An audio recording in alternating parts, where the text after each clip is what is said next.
Hello दोस्तों, आज मैं आपको 4 5 पिन सॉकेट और एक 2 पिन सॉकेट को एक ही स्विच से कंट्रोल करके दिखाऊंगा। और ये जो इंडिकेटर है यह भी सॉकेट के साथ ही ऑन ऑफ होगा। दोस्तों, मैं इस बोर्ड में बॉडी अर्थ का उपयोग नहीं करूंगा क्योंकि बॉडी अर्थ हर किसी के घर में अवेलेबल नहीं होता है। तो आप इस वीडियो को लास्ट तक देखिए। चलिए मैं आपको इसका वायरिंग करके दिखाता हूँ। देखिए दोस्तों, सॉकेट के एक तरफ N और दूसरे तरफ L लिखा होता है। तो जहाँ जहाँ पर N लिखा होता है उन सभी जगहों पर हमें न्यूट्रल के वायर का कनेक्शन करना है। 5 पिन सॉकेट के N वाले पिन में और 2 पिन सॉकेट के किसी भी एक पिन में और साथ ही इंडिकेटर के किसी भी एक पिन में हमें न्यूट्रल के वायर का कनेक्शन करना है। तो चलिए मैं इन सभी जगहों पर न्यूट्रल के वायर का कनेक्शन कर देता हूँ। देखिए, ये सॉकेट का N वाला पिन है। तो यहाँ पर हमें न्यूट्रल के वायर को इस तरह से लगा देना है और इसे टेस्टर की सहायता से टाइट कर देना है। सभी वायर को आपको अच्छे से टाइट करना है दोस्तों, लूज बिल्कुल भी नहीं रखना है। अब देखिए, ये वायर यहाँ और यहाँ पर लगेगा। तो मैं इस वायर के साथ एक वायर और ज्वाइंट कर देता हूँ इस तरह से,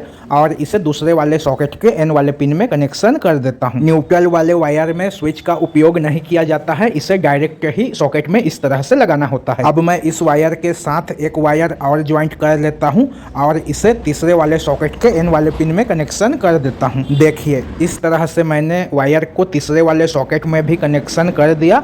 अब हमें चौथे वाले सॉकेट में कनेक्शन करना है। तो मैं यहाँ पर एक वायर और ज्वाइंट करूंगा क्योंकि हमें इस वायर को 2 पिन सॉकेट और इंडिकेटर में भी कनेक्शन करना है। देखिए दोस्तों, मैंने इसमें एक वायर और ज्वाइंट कर दिया। अब मैं इसे इस वाले सॉकेट के N वाले पिन में लगा देता हूँ। यहाँ पर मैंने ग्रीन वायर लिया है न्यूट्रल के लिए, आप कोई सा भी कलर का वायर यूज में ले सकते हैं। अब देखिए दोस्तों, हमें इस वायर को 2 पिन सॉकेट के कहाँ पर लगाना है।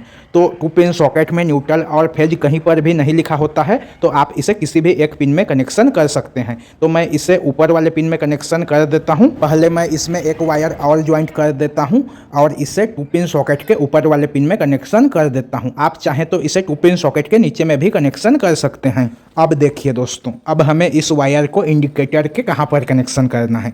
तो इंडिकेटर के भी किसी भी पिन में आप इस वायर को लगा सकते हैं। एक पिन में आपको इस वायर का कनेक्शन कर देना है क्योंकि इंडिकेटर में भी किसी भी पिन में न्यूट्रल और किसी भी पिन में फेज नहीं लिखा होता है। तो आप इसे इंडिकेटर के किसी भी एक पिन में कनेक्शन कर सकते हैं। अब मैं आपको फेज वायर का कनेक्शन करके दिखाता हूं। देखिए, जहां जहां पर हमने वायर का कनेक्शन नहीं किया है उन सभी पिन में हमें फेज के वायर का कनेक्शन करना है। तो मैं यहां से कनेक्शन करना शुरू करता हूं। आप कहीं से भी कनेक्शन करना स्टार्ट कर सकते हैं। देखिए, यहाँ पर L लिखा होता है, तो यह फेज का पिन होता है दोस्तों। यहाँ पर हमें फेज के वायर का कनेक्शन करना होता है। अब हमें इस वायर के साथ भी एक वायर और ज्वाइंट कर देना है और इसे दूसरे वाले सॉकेट के फेज वाले पिन में कनेक्शन कर देना है। अगर आप इस चैनल पर पहली बार आए हैं तो प्लीज़ दोस्तों चैनल को सब्सक्राइब कीजिए, और अगर आपको यह वीडियो पसंद आता है, मेरा समझाने का तरीका पसंद आता है, तो इस वीडियो को लाइक और ज़्यादा से ज़्यादा अपने दोस्तों में शेयर कीजिए। देखिए दोस्तों, जिस तरह से हमने न्यूट्रल के वायर का कनेक्शन किया है उसी तरह से हमें फेज के वायर का भी कनेक्शन करना है। इस बोर्ड में हमें 4 5 पिन सॉकेट और एक 2 पिन सॉकेट को एक ही स्विच से ऑन ऑफ करना है। तो हमें सभी सॉकेट के फेज वाले पिन को भी वायर की सहायता से एक बना देना है इस तरह से।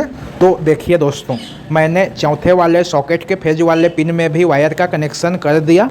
अब यहाँ से जो वायर निकलेगा उस वायर को हमें 2 पिन सॉकेट के नीचे वाले पिन में कनेक्शन करना है और इंडिकेटर के ऊपर वाले पिन में कनेक्शन करना है।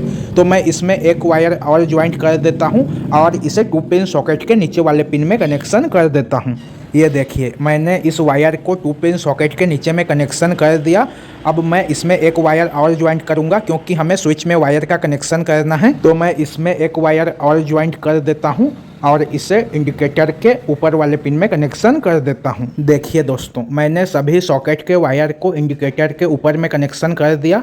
अब हमें इस वायर को स्विच के ऊपर वाले पिन में कनेक्शन कर देना है। तो मैं इसे स्विच के ऊपर वाले पिन में लगा देता हूं और फिर इसे अच्छे से टाइट कर देता हूं। तो अब इतने में हमारे इस बोर्ड में फेज का वायरिंग भी कंप्लीट हो जाता है दोस्तों। अब हमें इस बोर्ड में सप्लाई देना है। तो सप्लाई का वायर कहाँ पर लगेगा देखिए। तो इंडिकेटर और स्विच में हमें मेन सप्लाई के वायर का कनेक्शन करना है, यहाँ पर न्यूट्रल और यहाँ पर फेज का सप्लाई देना है। तो मैं इस वायर में सप्लाई देकर इसकी टेस्टिंग करके आपको दिखाऊंगा दोस्तों। आपको जितना लंबा वायर चाहिए आप उतना लंबा वायर यूज में ले सकते हैं। देखिए स्विच के नीचे में हमें फेज का सप्लाई देना है, तो यहाँ पर मैं रेड वायर का कनेक्शन कर देता हूँ और जो ब्लू वायर है उस वायर को मैं इंडिकेटर के नीचे वाले पिन में कनेक्शन कर देता हूँ।